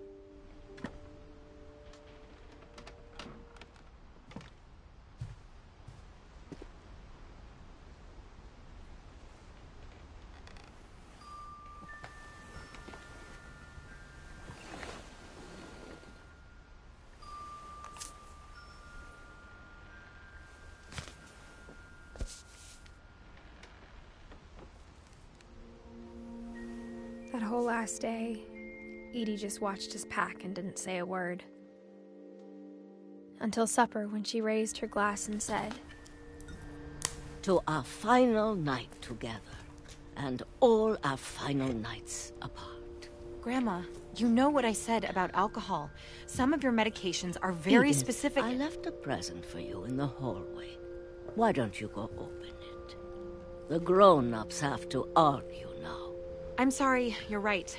We're all leaving tomorrow. Let's just enjoy our last... I'm not leaving. Edith, you're excused.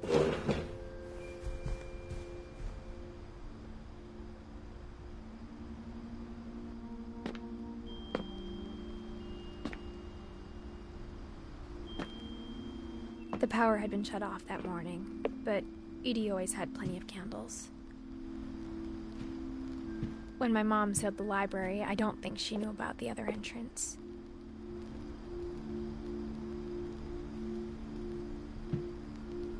Or that Edie had a key to it.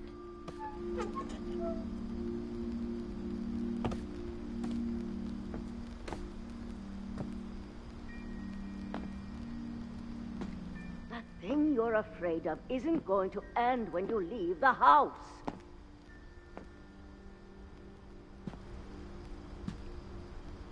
Edith has a right to know these stories.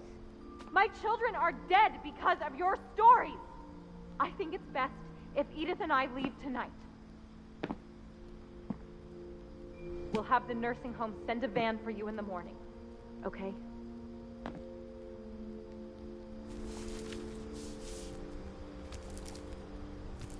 Dear Edith, there's so many stories I wish I could tell you, but there's only time for one.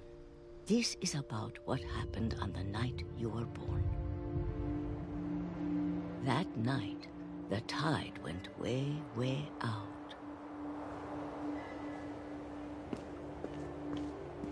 It was the first and last time I ever saw the old house aground. There'd been an earthquake out in the middle of the ocean. They called it the lowest tide in 1,000 years. God, it smelled awful. You know, I've seen that house every day of my life.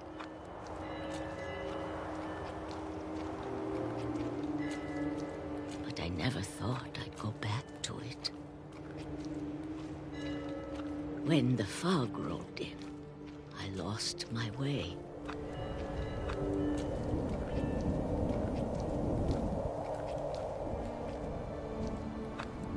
I got turned around.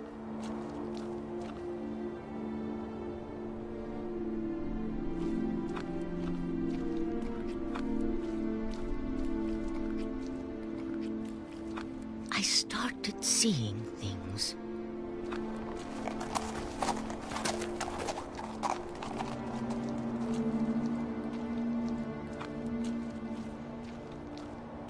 Things I'd forgotten had ever existed.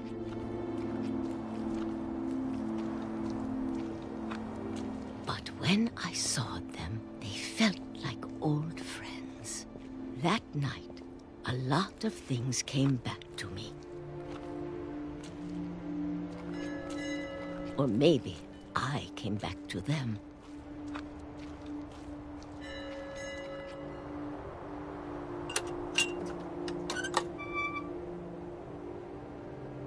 Things I can't explain, but that I need you to try and... Edith, what are you doing in here? It's mine. Edith! Mom, you're gonna rip it! Let go! I kicked and screamed, but Mom dragged me to the car.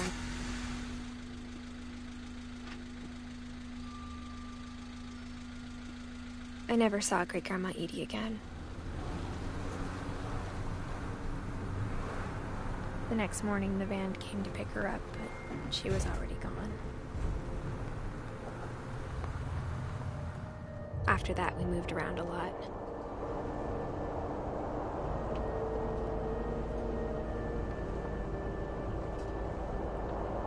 We both tried to make the best of it.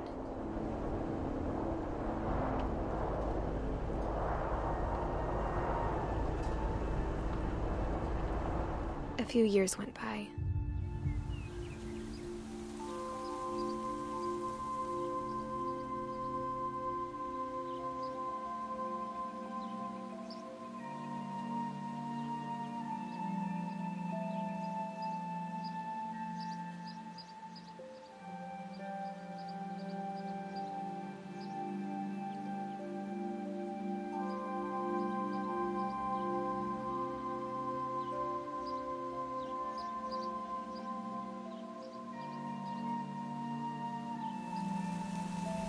My mom didn't like to talk about it. But she started getting sick a lot. The rest happened pretty quickly.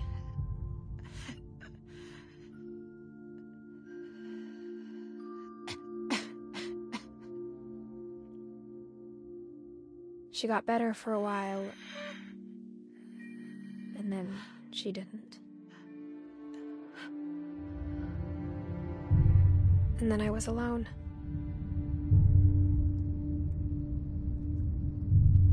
The last Finch left alive.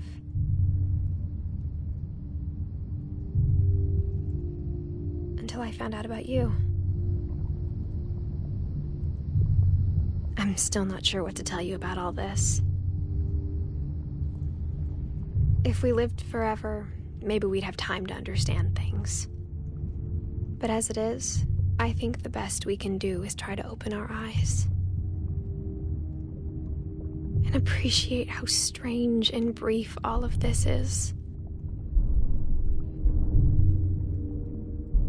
This journal was supposed to be for you. But now I hope you'll never see it. I just want to meet you and tell you all these stories myself. But I guess if you're reading this now, things didn't work out that way.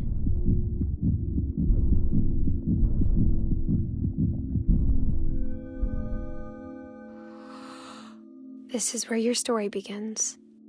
I'm sorry I won't be there to see it. It's a lot to ask, but I don't want you to be sad that I'm gone. I want you to be amazed that any of us ever had a chance to be here at all. Good luck.